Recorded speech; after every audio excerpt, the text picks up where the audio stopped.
Hello, good morning everyone. कैसे हैं आप सब? आई रियली होप आप सब बहुत अच्छे होंगे। और बस मैं नहा कर के आई हूँ सुबह सुबह। बजे हुए हैं अभी 7। सबसे पहले मैंने भगवान को प्रणाम किया, उसके बाद आप लोगों को हाय कर रही हूँ और उसके बाद आ गई सीधे किचन में। किचन में आई तो मैं सबसे पहले मैं बनाने जा रही हूँ खाना, यानी कि भोग का प्रसाद कन्याओं के लिए। तो सबसे पहले मैं वो बनाऊँगी, उसके बाद मैं जो है पूजा करूँगी, क्योंकि एक बार मैं पूजा करने बैठ जाऊँगी तो बहुत टाइम लग जाएगा। और मैंने कन्याओं को 9 बजे का बोला हुआ है, तो 9 बजे तक एटलीस्ट मुझे सारा खाना रेडी करके रखना है। फिर पूजा हवन वगैरह वो करूँगी। तो एक तरफ खाना चढ़ाने की तैयारी कर देते हैं। तो सबसे पहले मैंने क्या किया, गैस वगैरह पूरा घर मैंने रात में ही क्लीन कर लिया था। यहाँ पूरा किचन एक एक चीज़ साफ़ कर दी थी। उसके बाद मैंने छोले गलाए थे, तो यहाँ पर मैं छोले और आलू की सब्ज़ी बनाऊँगी बिना लहसुन प्याज वाली। तो छोले को बॉइल्ड होने के लिए रख दे रही हूँ, साथ में आलू भी रख दे रही हूँ, तो एक साथ ही दोनों चीज़ें पक जाएंगी। और देख सकते हो आप, इसमें मैं सेंधा नमक जो है डाल रही हूँ, यूज़ कर रही हूँ। डेली वाला जो नमक है वो यूज़ नहीं कर रही हूँ। एक तरफ मैं चढ़ा दी मैंने कढ़ाई। इसमें मैं जो ड्राई फ्रूट हैं खीर में डालने वाले, उनको फ्राई कर लूँगी, क्योंकि खीर बनने वाली है चावल की। और वैसे तो मैं हलवा बनाने वाली थी, पर ठीक है, प्रज्वल ने कहा मम्मा खीर बनाओ आप, तो चावल की खीर उसने कही थी। उसने साबूदाने की भी खीर नहीं कही, चावल की। और बच्चों को इतनी पसंद आई थी कि उन्होंने मांग मांग के भी खाई। और बनाई थी मैंने रात, क्योंकि बच्चों को बहुत पसंद होती है खीर वगैरह। हलवा तो कम ही खाते हैं मुझे लगता है। फिर यहाँ पर मैंने घी डाल करके चावल को अच्छी तरीके से फ्राई किया। एक तरफ दूध चढ़ा दिया। जब दूध बॉइल्ड होने लगेगा तो हम उसमें डाल देंगे चावल। और चावल की खीर को पकने में समय लगता है, थोड़ा सा टाइम टेकिंग होती है, इसलिए मैंने सबसे पहले खीर को चढ़ा दिया कि सब्ज़ी बनती रहेगी, सबसे पहले खीर चढ़ा दो। और सच में मुझे लगता है 1 घंटे लग गए थे इसको पकते पकते, धीमी धीमी आंच में। और एक तरफ मैंने कढ़ाई में तेल डाल करके छोले को फ्राई किया। हम लोग छोले को फ्राई करके बनाते हैं, और बनाना है बिना लहसुन प्याज का। ये देखो, हमारा एक तरफ दूध बॉयल हो रहा है, दूध बॉयल नहीं हो रहा, खीर चढ़ी, एक तरफ सब्ज़ी चढ़ी हुई है। और आटा लगा के रख दिया मैंने। फाइनली गाइस, खाना चढ़ा हुआ है, मतलब खीर पक रही है, छोले की सब्ज़ी पक रही है, आटा लगा के रख दिया मैंने। अब मैं जा रही हूँ, तैयार हो जाती हूँ और फिर पूजा कर लेती हूँ फटाफट से। तो चलो चलते हैं। तो बस यहाँ पर मैं आई, मैंने ये वाली साड़ी पहन ली, क्योंकि ये साड़ी ना काले में है, काही से कलर की है पर काली दिखती है। और सप्तमी के दिन माता कालरात्रि का दिन होता है, तो मैंने सोचा चलो ब्लैक साड़ी। एक और है मेरे पास ब्लैक और रेड के कॉम्बिनेशन में है वो, पर ये वाली मुझे ठीक लग रही, चलो इसको पहन लेते। तो मैंने ये वाली साड़ी पहनी और अपना जो भी श्रृंगार है वो सब किया। और बाल धुले थे मैंने आज, तो बाल अभी खुले ही हैं। और ये वाला जो इयरिंग मैंने इसको पहन लिया। और पीछे से प्रज्वल उठ गया, तो वो मुझे कुछ बताते जा रहा था। उसके बाद फिर आ गई मैं पूजा करने के लिए। अभी बजे थे, मतलब 1 घंटा हुआ था, मतलब 7:15 बज चुके थे। और खीर अभी भी चढ़ी हुई है, वो पक रही धीरे धीरे, सब्जी बन चुकी है, आटा लग गया है। उसके बाद जाऊँगी तो पूड़ी वगैरह बनाऊँगी। जब तक मैं सोचा कि पूजा कर लेती हूँ। तो पूजा मंदिर वगैरह सब साफ़ ही है। बस कान्हा जी को मैंने कपड़े चेंज किए, सभी भगवानों को अच्छे से टीका किया, उसके बाद फूल वगैरह चढ़ाया और अच्छे से आराम से बिल्कुल पूजा की।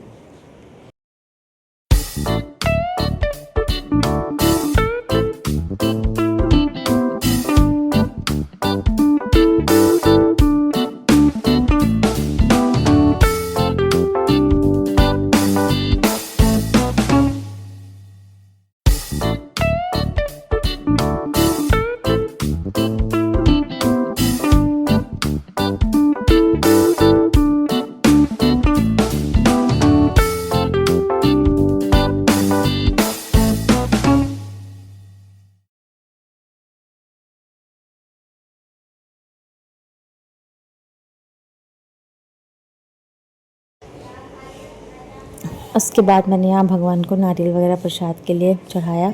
और भोग का प्रसाद भी बन चुका है, खीर है, केला है, और ये सब चढ़ा दूँगी। और यहाँ मैंने हवन, और प्रज्वल भी नहा लिया था, ये भी नहा ली थी दोनों। जब तक हवन मतलब आग लगा के रख दी थी। मैं आके सीधा फिर मैंने पूजा करके आई थी, सीधे मैंने हवन लगाया।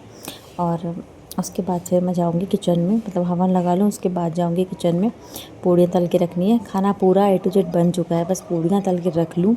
और पता, सप्तमी वाले दिन के दिन इतने सारे लोगों ने कन्या खिलाई थी ना, कि मैं 9 बजे को बोल के आई थी, मेरे यहाँ 10:30 बजे कंजकी आई हैं, आप सोच सकते हो मतलब। और सब ने एक एक पूड़ी भर खाई। और हाँ, खीर सब ने प्रॉपर खाई थी, खीर सबको बहुत पसंद आई थी। बस खाना क्या करें यार, एक एक कन्या मतलब 8-8 जगह से होकर के आई थी। पिछली बार मैंने अष्टमी को खिलाई थी, तब भी सब लोगों ने खिलाई थी कन्या। मतलब अब से मैंने दूसरी चीज़ सोची कि अब मैं दिन में कन्या खिलाऊंगी ही नहीं।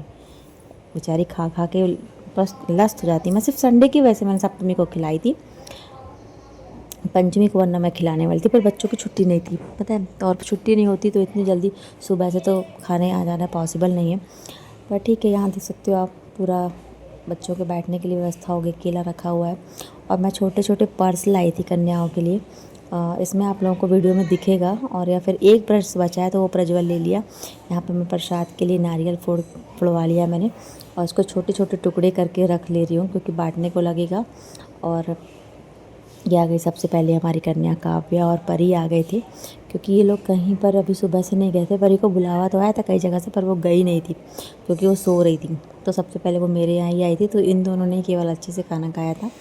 तो बस मैं एक एक करके जितनी आती जा रही थी, तो मैं सबको एक एक करके टीक पूछ कर, या टीक उसको पूजना, महावर वगैरह लगाना, तो एक एक करके करती जाती हूँ, वरना फिर इकट्ठे आ जाएंगे तो हड़बड़ी में फिर होता नहीं है फिर उनको।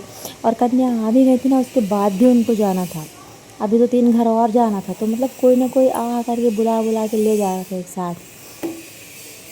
क्या बताऊँ मैं, मतलब बता रही हूँ, मैंने जिनको नहीं भी बुलाया था वो कन्या भी ये लेकर के आ गए थे। तो ये तो अच्छा हुआ कि जितनी ज़्यादा कन्याएँ खा लें तो बहुत अच्छी बात है। और पर क्या है, हम लोग जिनको जानते हैं उनको मैं बुला पाए थे, बहुत सारी कन्याएँ हैं उस बार तो उनको नहीं ध्यान था। पर ये अच्छा हुआ कि अपने से आ गई थी बहुत सारी कन्याएँ, बहुत अच्छा लगा, अच्छे से कन्या पूजन हो गया।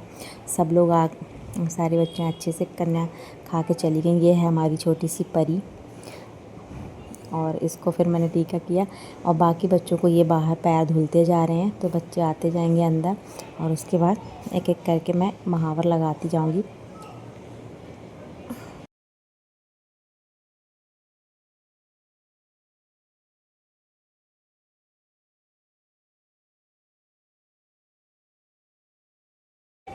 यहाँ प्रज्वल को देख सकते हो आप, ऊपर बैठे सारी कन्याएं देख सकते हो आ गई हैं। एक दो अभी नहीं आई थी, 2-3 अभी आई नहीं थी, पर 9 हो गई थी तो मैंने स्टार्ट करवा दिया था। तो सब बिल्कुल आराम से खा रही हैं। और एक लड़की वो बैठी ना वहाँ, वो सबको लेने के लिए आई थी कि मेरे घर चलो, मेरे घर चलो। सब लोग जल्दी जल्दी खा के मेरे घर सब लोग चलो बैठी थी। मैंने उसको भी बोला कि खा ले बेटा, तू भी खाना बैठ करके, उसके बाद चली जाना। पर नहीं, मैं नहीं खाऊंगी, मैं नहीं खाऊंगी, नहीं खाई। फिर उसके बाद सब कन्याओं ने खा लिया, तो मैंने सबको प्रसाद दिया, मतलब जो देते हैं, का केला है, नारियल है, और रुपया पैसा जो भी देना है। तो पहले मैं इन लोगों को पर्स भी देती जा रही थी। ये है वो पर्स मैं बच्चों के लिए लेकर आई थी। फिर मैंने सोचा कि इकट्ठे बन नहीं रहा मेरे से, तो मैं पहले पैसे, नारियल, केला वगैरह ये दे देती हूँ, उसके बाद फिर मैं पर्स सबको एक लाइन से दे दूँगी। तो सबको इतना पसंद आया पर्स, पता है। वो लड़की जो सबको बुलाने आई थी, जो खा भी नहीं रही थी, उसको पर्स लेना था। मैंने बोला तुम मेरे घर से बिना खाए नहीं जाओगे, पर्स तुम्हें चाहिए तो तुम कुछ खाओ पहले, फिर उसके बाद तुम जाओगे। फिर उसने खीर खाई थी थोड़ी सी, फिर उसके बाद मैंने उसको पर्स दिया, पैसे दिए, फिर उसको जाने दिया। मतलब मेरे घर आई हो तो बिना खाए तो मैं उसको जाने नहीं दूँगी, ठीक है। और ये छोटी छोटी, सबसे छोटी छोटी कन्या, एक लंगूर 2 थे, एक प्रज्वल और एक ये बच्चा आया था। और इस बच्चे के लिए यार मैं कुछ नहीं लेके आ पाई थी, फिर मैंने चॉकलेट मंगवाई थी और दे दिया था इसको। ये है वो पर्स, बाद में मैंने पर्स, और सारी लड़कियों को पिंक ही पर्स चाहिए थे। एक आधी लड़कियां थी जिन्होंने बोला नहीं आंटी पिंक पर्स मेरे पास बहुत है, मुझे आप दूसरा कलर दे दो। पता है कलर मेरे पास सिर्फ पिंक और ग्रीन ही थे। एक ग्रीन प्रज्वल ने ले लिया है, बताओ, लड़कियों वाला पर्स लिया। उसको मैंने बोला तुम्हारे लड़कों वाला ला देंगे, पर नहीं मम्मा मैं लूँगा, 1 बज गया। मैंने कहा चलो ठीक है ले लेना, कोई बात नहीं। तो बस यहाँ सबको मैंने पर्स बांट दिया, और सारे बच्चे बहुत खुश हो गए एकदम से पर्स देख कर के। लड़कियों को तो जानती हो ये सब चीज़ें बहुत ज़्यादा पसंद होती है। बस इस ब्लॉग आप लोगों को कैसा लगा आप लोग बताइएगा। और छोटा सा ब्लॉग है ये, इसके बाद मैंने ब्लॉग नहीं बनाया। तो मिलते हैं नेक्स्ट वीडियो में, तब तक के लिए बाय बाय।